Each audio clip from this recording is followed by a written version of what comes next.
Shalom, perkenalkan nama saya Yohana Putri Monika Bede dari kelas PKK 4 semester 4. Di sini saya akan sedikit menjelaskan ajaran sosial gereja dalam konteks Indonesia. Ajaran sosial gereja dalam konteks Indonesia adalah refleksi iman Katolik yang menjawab persoalan-persoalan sosial, ekonomi, politik, dan budaya bangsa Indonesia berdasarkan terang Injil dan martabat manusia. Dalam konteks Indonesia yang majemuk, ASG menjadi landasan moral dan spiritual bagi umat Katolik untuk terlibat aktif dalam kehidupan bermasyarakat dan bernegara. Yang pertama, pengertian ajaran sosial gereja. ASG adalah kumpulan dokumen dan ajaran resmi Gereja Katolik yang mengupayakan keadilan sosial, perdamaian, solidaritas, dan kesejahteraan bersama berdasarkan kitab suci, tradisi gereja, dan dokumen magisterium. ASG bukan ideologi politik, tetapi pedoman moral bagi umat Katolik dalam membangun dunia yang lebih adil dan manusiawi. Prinsip-prinsip dasar ASG. Yang pertama, martabat manusia. Setiap orang diciptakan menurut gambar dan rupa Allah, maka setiap manusia memiliki hak dan martabat yang tak dapat diganggu-gugat. Yang kedua, kesejahteraan umum.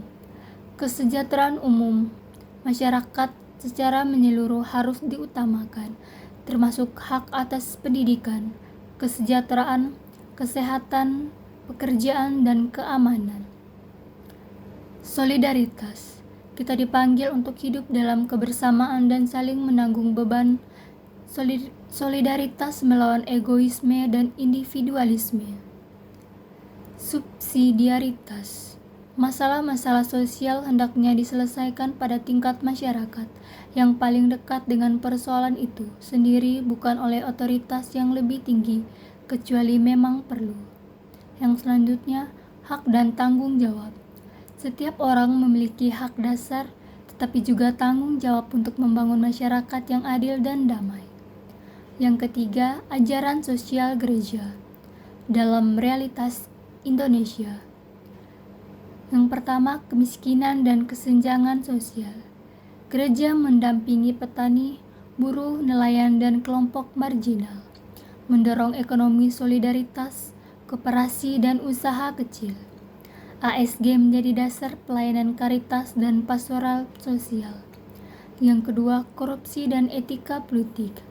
Gereja menyerukan politik sebagai panggilan luhur untuk melayani, mendorong kader-kader Katolik untuk terlibat aktif dalam politik dengan integritas.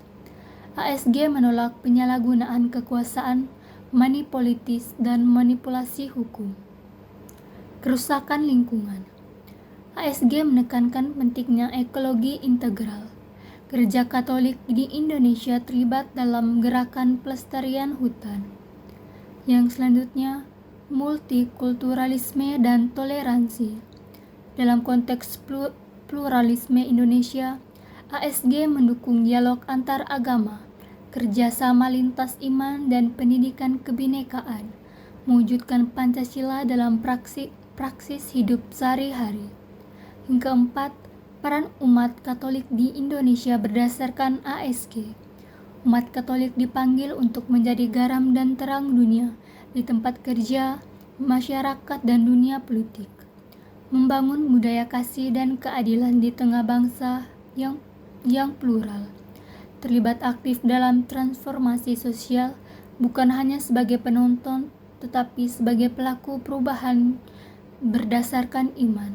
Yang kelima, penutup, Gereja Katolik dalam misi transformasi sosial. Ajaran sosial gereja bukan hanya untuk dibaca, tetapi untuk dihayati dan diwujudkan dalam konteks Indonesia. ASG menjadi kekuatan moral yang mendorong umat Katolik untuk menjadi agen perdamaian, mendorong keadilan sosial, menjaga keutuhan ciptaan, dan memperjuangkan martabat manusia dalam terang Kristus. Sekian pemaparan materi singkat dari saya. Terima kasih.